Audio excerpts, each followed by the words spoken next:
The details next. The details of the dream in Daniel 2:37 through 45. You, O King, are the King of kings. The God of heaven has given you dominion and power and might and glory. In your hands He has placed mankind and the beasts of the field and the birds of the air. Wherever they live, He has made you ruler over them all. You are that head of gold. After you, another kingdom will rise inferior to yours. Next, a third kingdom, one of bronze, will rule over the whole earth. Finally, there will be a fourth kingdom, strong as iron, for iron breaks and smashes everything. And as iron breaks things to pieces, so it will crush and break all the others. Just as you saw that the feet and toes were partly of baked clay and partly of iron, so this will be a divided kingdom. Yet it will have some of the strength of iron in it, even as you saw iron mixed with clay. As the toes were partly iron and partly clay, so this kingdom will be partly strong and partly brittle. And just as you saw the iron mixed in baked clay, so the people will be a mixture and will not remain united any more than iron mixes with clay. In the time of those kings, the God of heaven will set up a kingdom that will never be destroyed, nor will it be left to another people. It will crush all those kingdoms and bring them to an end, but it will itself endure forever. This is the meaning of the vision of the rock cut out of the mountain, but not by human hands. And it kind of emphasizes that again. A rock that broke the iron, the bronze, the clay, the silver, and the gold to pieces. The great God has shown the king what will take place in the future. The dream is true, and the interpretation is trustworthy. All right. So let's go back and look at these verses. What does Daniel do starting out in that first verse? Who is he honoring? The king. He's honoring the king. He's acknowledging that the king at this present time is the greatest ruler on earth. He's demanding. Okay? So he's acknowledging, he's saying, you, O king, are the King of kings. God of heaven has given you dominion and power over everything. The beasts of the field, everything is yours. You are that head of gold. And then he tells the king what? What's going to happen next? It says, Daniel fearlessly and forthrightly told this king, before I get to what I was just asking, told the king what? He said, you're the king, but where did you get this gift of being the king and having this great power? Where did it come from? It came from God. Came from God of heaven. Again, there's a plan in all of this. You know, you can see it's kind of moving towards something with Nebuchadnezzar. So it says he's been given this great gift from Israel's God, from the God of heaven. His ability to rule this kingdom, the ability to solve the problems of ruling the world, along with the glory that results from it, everything that comes about it is a blessing from God. It's been given to this king. And we know from what we've already studied that we know that God is the sovereign ruler over every kingdom. He controls what's going on with the leaders and the rulers of this world. He controls that stuff. He has a part in it. He has a part of his plan. So Daniel is first he's giving him praise. If you want to know how to get something from somebody, this is how you do it, right? What do you do first? You give them all kinds of praise. Man, you are the best. You are the ruler. You are the king. You are all, because that's the way you get it. Oh, yeah.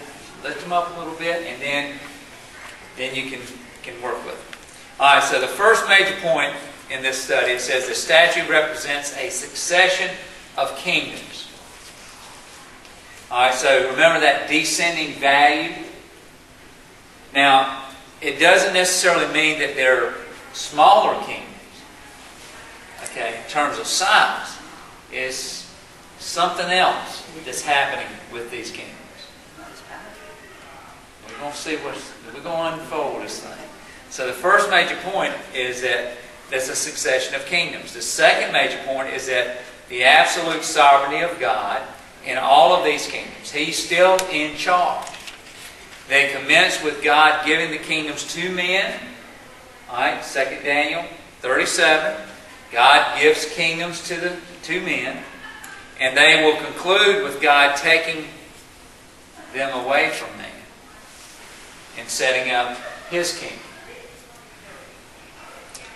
All right, so the second kingdom was inferior to Nebuchadnezzar, still a world power, still control the world, large, in terms of land and all this stuff, they're actually bigger.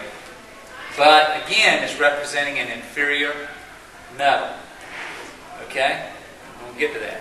So this inferiority is a striking feature because you go from gold, and now you go to silver, then you're going to go to bronze, then you're going to go to iron, then finally you're going to go to iron and mixed clay. So the inferiority means a deterioration is happening. With each successive kingdom, you see a deterioration in that kingdom. A deterioration of what? All right, we're going to get to that. So think about these things. Is it their power? One of these kings was Alexander the Great. So obviously, the power was there. But what's happening to their cultures? What's happening to the leadership with each new kingdom? What's happening? We're seeing a deterioration of what? Of morality, of leadership, of the culture. All these things are diminishing with each new generation.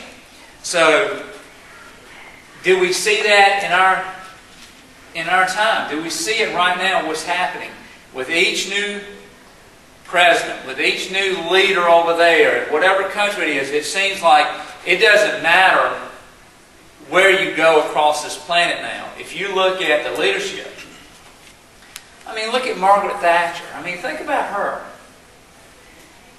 That Winston Churchill. We've got some great examples, but what's happening with each one of them? We get this, weaker and weaker on all areas. I don't care whether you're Republican, Democrat, or Independent. When you look at our leadership over the last 30 years, really, you can see that, we're just losing. We don't stand for anything anymore. We kind of go with whatever the opinion polls. We talked about that. Whatever the opinion poll says, that's the way I'm going to go. I'm letting all this, so I'm being tossed about, from direction to direction, and we were losing the strength of our government, our control. It says, no Gentile power would ever be strong enough to control the world's growing, rebellious populations. All we got to do is look at this past week at that boy that was beaten to death on the street in broad daylight. And you get an idea of where we are. We keep, every week, it's like, didn't we say last week, it's like, we can't get any lower than that. But it seems like every week now we go, wow, we got lower than last week. How could an innocent young man, an honor student, coming home from school, end up dead, beat to death on the street by a bunch of gang members? And what's happening in our culture?